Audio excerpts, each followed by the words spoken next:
પ્રધાનમંત્રી મોદી 11 મેના રોજ વડોદરા આવશે। 150 કરોડના સરદાર ધામ સંકુલનું લોકાર્પણ થશે। સંકુલમાં 2000 વિદ્યાર્થીઓ માટે રહેવા જમવાની વ્યવસ્થા છે। આર્થિક પછાત દીકરીઓને માત્ર ₹1 એડમિશન મળશે।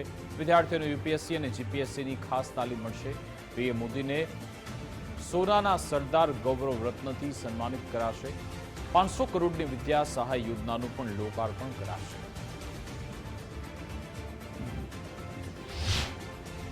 વડોદરા ભવનનું જે લોકાર્પણ થવાનું છે એની અંદર 11 તારીખે સાંજે 4:30 વાગ્યાનો સમય છે। અહીંયા 50,000 કરતાં વધુ પાટીદાર બંધુ ભગીની આ કાર્યક્રમમાં ઉપસ્થિત રહેશે।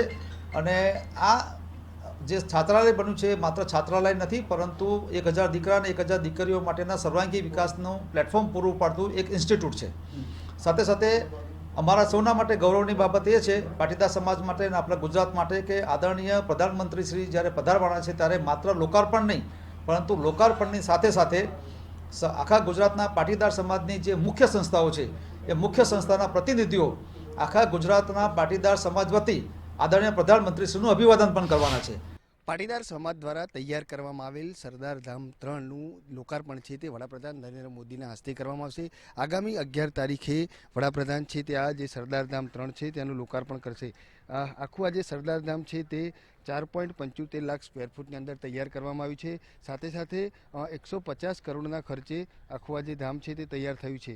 જે રીતે વાત કરીએ તો આ જે સરદાર ધામ છે તેની અંદર વિદ્યાર્થી તેમજ વિદ્યાર્થીનીઓ માટે તમામ પ્રકારની સુવિધા છે તે રાખવામાં આવી છે। 2000થી વધુ વિદ્યાર્થીઓ અહીંયા રહીને અભ્યાસ કરી શકે તે પ્રકારની સુવિધા છે તે આ સરદાર ધામની અંદર કરવામાં આવી છે। સાથે સાથે જે આર્થિક રીતે પછાત જે વિદ્યાર્થીઓ છે તેમના માટે પણ માત્ર ₹1 જેટલી ફીની અંદર એડમિશન આપવામાં આવશે। સાથે વિદ્યાર્થીઓ માટે 60,000 તેમજ વિદ્યાર્થીઓ માટે 45,000ની ફી છે તે રાખવામાં આવી છે। આ જે સરદાર ધામ છે તેની અંદર વિદ્યાર્થીઓને યુપીએસસી તેમજ જીપીએસસી જેવી ઉચ્ચ સ્તરીય તાલીમ છે તે પણ આપવામાં આવશે। એટલે આખું આ જે સરદાર ધામ છે તે ખૂબ મોટો પ્રોજેક્ટ છે। ને જે રીતે વાત કરીએ તો વડાપ્રધાન અહીંયા આવવાના છે ત્યારે તેમને પણ સરદાર ગૌરવ રત્ન એવોર્ડ છે તેનાથી સન્માનિત કરવામાં આવશે। જોકે આખો આ જે એવોર્ડ છે તે સોનામાંથી બનાવવામાં આવ્યો છે અને આ દિવસે અન્ય એક જે વિદ્યા સહાય છે તેની યોજનાનું પણ લોકાર્પણ થવા જઈ રહ્યું છે। એટલે આખી આ જે યોજના છે તે 500 કરોડના ખર્ચની સરદાર ધામ વિદ્યા સહાય યોજના નામ રાખવામાં આવ્યું છે ને તેનું પણ લોકાર્પણ છે તે વડાપ્રધાન કરવાના છે।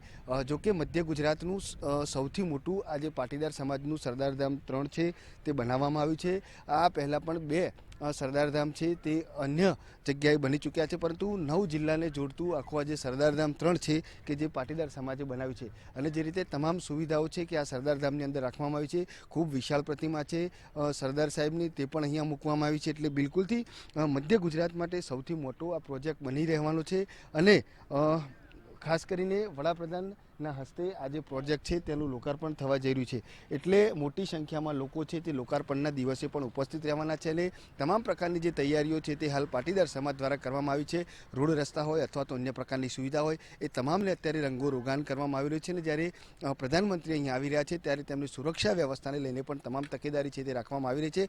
મોટી સંખ્યામાં લોકાર્પણના દિવસે પાટીદાર સમાજ તેમજ જે અગ્રણીઓ છે તે ઉપસ્થિત રહેવાના છે અને તેની જે તડામાર તૈયારીઓ છે તે સરદાર ધામ ખાતે ચાલી રહી છે।